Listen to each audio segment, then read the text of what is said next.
in case anyone is anxious about the supply of warplanes, is, well, a fraction of the answer. The Wellington, one of Britain's finest heavy bombers, responsible for some remarkably good feats already, is now being turned out in extremely satisfactory numbers. The same can truly be said of the Blenheim, an aircraft with a wonderful performance which can be used as bomber or fighter. Great credit reflects on the firms and their employees, many of whom are women, for the zeal and efficiency with which they are carrying out the Air Ministry's orders. Planes of all types, these are Whitley bombers, are being built in tremendous quantities so that Britain may achieve complete supremacy in the air. And as their Majesties know from their inspection of aircraft factories, our aerial production is hardly effective.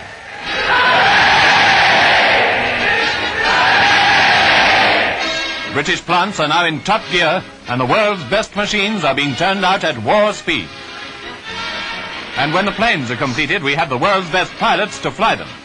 Though we don't take indiscriminate reprisals for raids like the Coventry one, Germany has certainly got plenty coming her way.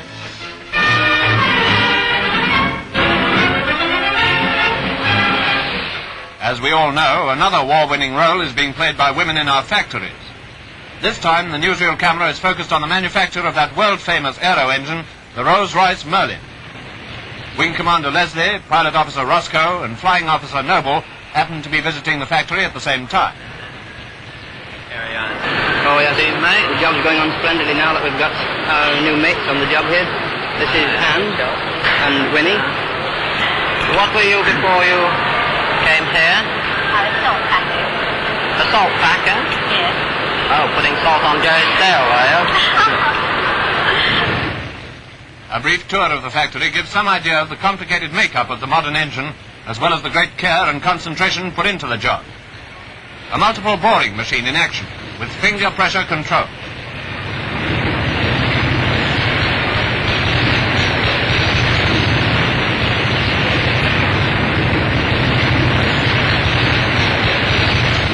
A multiple driller at work on a crankcase.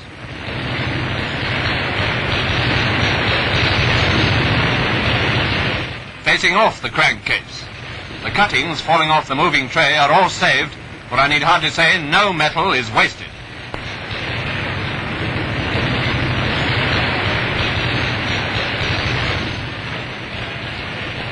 Every part is super to the 10,000th part of an inch, or even less.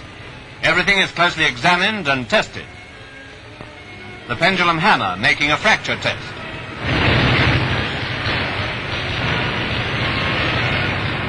Here it's the tensile strength of metal.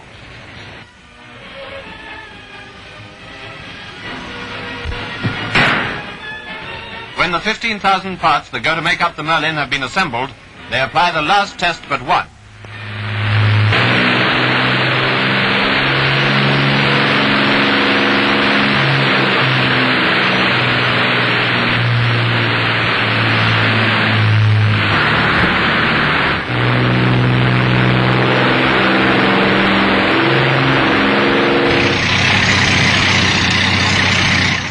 Unfailing power at the service of the Royal Air Force.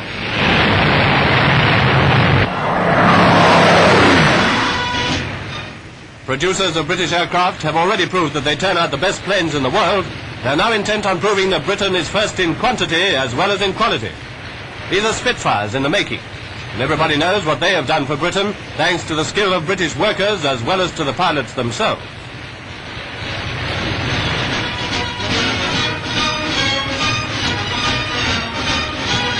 Each new Spitfire undergoing its flying test bears witness to the great contribution of British design and workmanship.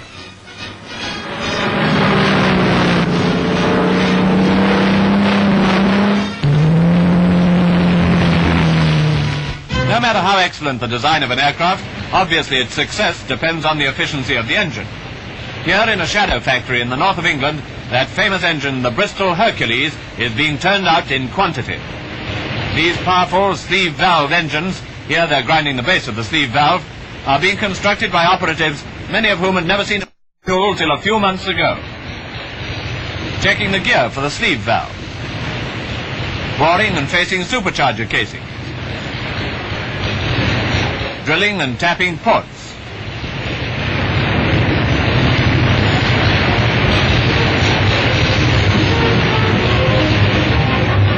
drilling cylinder barrels.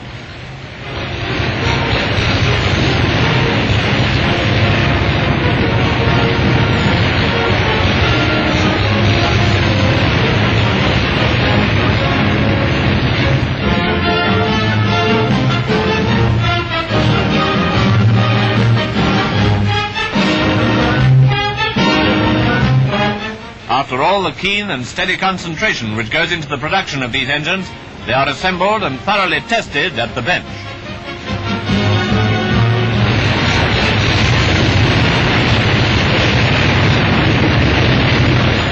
The Royal Air Force, now carrying the war to the enemy, relies on products like these in ever-increasing output.